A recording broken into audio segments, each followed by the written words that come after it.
পার হয়ে গেছে লক ফেলে দে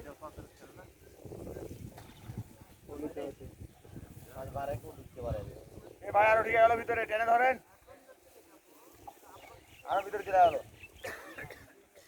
বাড়াবো ওপার দিয়ে বাড়াবে রে আছে ফাঁকা দিয়ে বাড়াই জানালে